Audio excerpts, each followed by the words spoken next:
Pengertian kecerdasan buatan.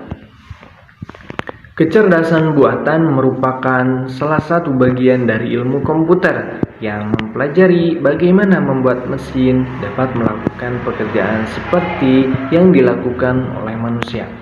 Bahkan bisa lebih baik daripada yang dilakukan manusia. Menurut ahlinya, untuk mengetahui dan memodelkan proses-proses berpikir manusia dan mendesain mesin agar dapat menirukan perilaku manusia. Cerdas berarti memiliki pengetahuan ditambah pengalaman, penalaran bagaimana membuat keputusan dan mengambil tindakan moral yang baik. Manusia cerdas pandai dalam menyelesaikan permasalahan karena manusia mempunyai pengetahuan dan pengalaman. Pengetahuan diperoleh dari belajar. Semakin banyak bekal pengetahuan yang dimiliki, tentu akan lebih mampu menyelesaikan permasalahan.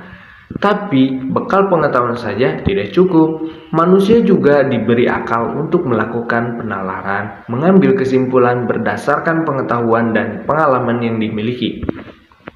Tanpa memiliki kemampuan untuk menalar dengan baik, manusia dengan segudang pengalaman dan pengetahuan tidak akan dapat menyelesaikan masalah dengan baik. Demikian juga dengan kemampuan menalar yang sangat baik, namun tanpa bekal pengetahuan dan pengalaman yang memadai, manusia juga tidak akan bisa menyelesaikan masalah dengan baik. Bismillahirrahmanirrahim. Assalamualaikum warahmatullahi wabarakatuh. Perkenalkan, nama saya Fitria Putri Utami dari kelas IA 2A. Di sini saya akan menceritakan tentang sejarah kecerdasan buatan. Dilansir dari berbagai sumber, istilah AL pertama kali dicetuskan di tahun 1956, di mana pada masa tersebut mulai dilakukan riset awal mengenai teknologi AL, namun masih sederhana. Sebab teknologi di tahun 1950-an tidak atau belum secanggih sekarang. Seperti topik dalam menyelesaikan suatu permasalahan sederhana mengenai suatu metode simbolik. Memasuki tahun 1960-an, Amerika Serikat kemudian menagi teknologi AL yang dicetuskan satu dekade sebelumnya. Salah satu contoh aplikasi kecerdasan buatan oleh Amerika Serikat di masa tersebut adalah teknologi DARPA. Kesuksesan DARPA adalah menyelesaikan pemetaan pembuatan jalan di tahun 1970-an. Kemudian di tahun 2003, DARPA menghasilkan asisten pribadi cerdas.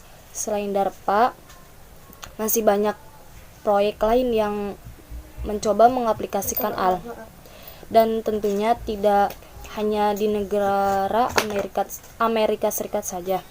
Masa awal AL mulai dikenal publik dan kemudian diketahui memiliki kemampuan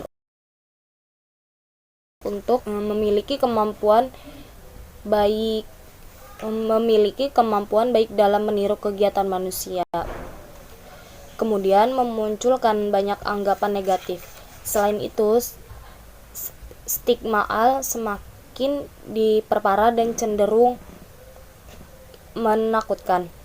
Namun seiring berjalannya waktu, AL kemudian mendapatkan respon dan penilaian lebih positif. Apalagi sudah banyak perangkat dengan teknologi tersebut justru bisa dengan mudah membantu pekerjaan sehari-hari dan juga mudah untuk Materi yang ketiga, ruang lingkup kecerdasan buatan. Ruang lingkup dalam kecerdasan buatan ada 7. Yang pertama, sistem pakar. Komputer digunakan sebagai saran untuk menyimpan pengetahuan para pelajar. Dengan demikian, komputer akan memiliki keahlian untuk menyelesaikan masalah dengan meniru keahlian yang dimiliki para pakar. Yang kedua, pengolahan bahasa alami. Dengan pengolahan bahasa alami, ini diharapkan user mampu berkomunikasi dengan komputer dengan menggunakan bahasa sehari-hari. Yang ketiga, Pengenalan ucapan. Melalui pengenalan ucapan diharapkan manusia mampu berkomunikasi dengan komputer dengan menggunakan suara. Yang keempat, robotika dan sistem sensor. Yang kelima, computer vision. Mencoba untuk dapat menginterpretasikan gambar atau objek-objek tampak melalui komputer. Yang keenam, intelligent computer aid instruction. Komputer dapat digunakan sebagai tutor yang dapat melatih dan mengajar. Yang ketujuh, game player. Game adalah fasilitas menarik di komputer. Ide pertama kali muncul di Claude Shannon tahun 1950 tentang mekanisme permainan catur game baik untuk dieksplorasi. Teknologi ini juga mampu mengakomodasi adanya ketidakpastian dan ketidaktepatan data input. Dengan disadari pada teori himpunan, maka pada tahun 1965 muncul logika fuzzy. Kemudian pada tahun 1975 John Holland mengatakan bahwa setiap problem berbentuk adaptasi, alami ataupun buatan, secara umum dapat diformulasikan dalam terminologi genetika. Algoritma genetika ini merupakan simulasi proses evolusi Darwin dan operasi genetika atas kromosom. Assalamualaikum warahmatullahi wabarakatuh. Perkenalkan, saya Fatimah Zahro, NIM 2108304025 dari IAT A. Di sini saya akan menjelaskan tentang perbedaan dari AI atau Artificial Intelligence dengan kecerdasan alami. Perbedaan yang pertama, Artificial Intelligence itu lebih bersifat permanen. Data yang tersimpan akan tetap tersimpan selama sistem komputer dan program tersebut tidak diubah. Sedangkan kecerdasan alami, karena manusia mempunyai sifat pelupa, maka dapat berubah. Yang kedua itu AI itu lebih memiliki sifat yang terbatas dan juga sempit. Sedangkan kecerdasan alami itu lebih jangkauannya lebih luas dan juga lebih kreatif, karena otak manusia memiliki kemampuan untuk menyerap banyak pengetahuan tanpa melalui pembuatan sistem terlebih dahulu.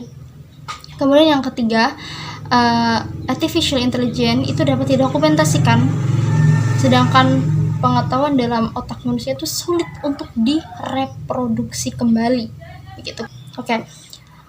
Perbedaan yang keempat adalah bahwa Artificial Intelligence atau kecerdasan buatan itu mudah untuk diduplikasi dan disebarkan dari satu perangkat ke perangkat yang lain, dari satu komputer ke komputer yang lain. Sedangkan kecerdasan alami, pengetahuan yang didapat oleh satu manusia ketika ditransfer ke manusia lain, maka membutuhkan waktu yang panjang, membutuhkan waktu yang cukup lama gitu.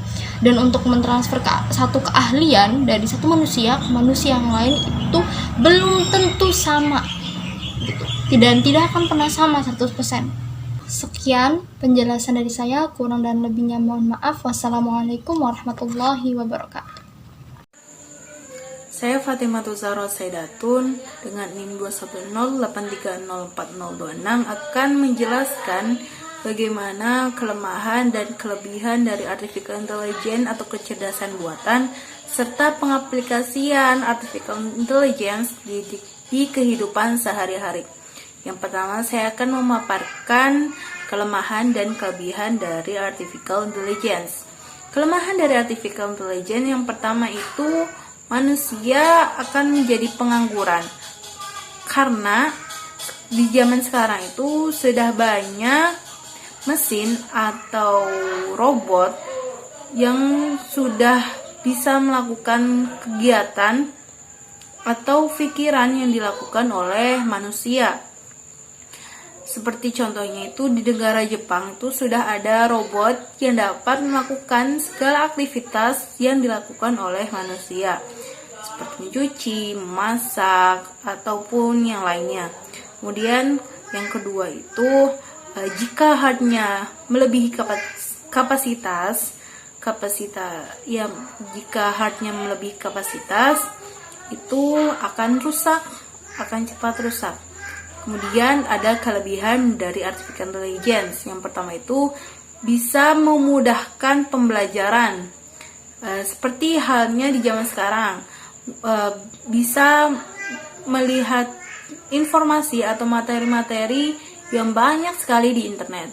Pada zaman dulu hanya bisa mengandalkan buku, di zaman sekarang bisa mengandalkan internet.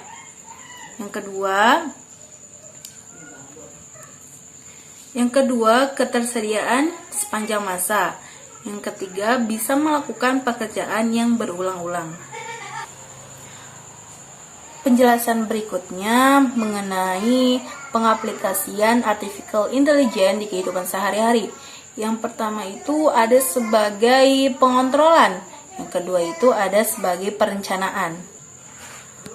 Ya, bagian pengontrolan itu ada kontrol faktor, ada kontrol proses, kontrol manufacturing, ada kontrol robot, dan ada kontrol sumber penggerak. Di kontrol proses itu ada pengendalian level, ada pengendalian tekanan, dan ada diagnosis kegagalan. Di kontrol manufacturing itu ada penjadwalan, ada proses control, dan decomposition. Di kontrol robot juga ada pengendalian posisi dan pengendalian jalur laluan. Di kontrol sumber penggerak juga ada pengendalian motor listrik dan pengendalian distribusi. Selain pengaplikasian yang sudah saya sebutkan tadi, itu ada game playing, sistem bahasa alami, manajemen data cerdas, konfigurasi komputer, dan diagnosis, dan bisa mendiagnosis penyakit.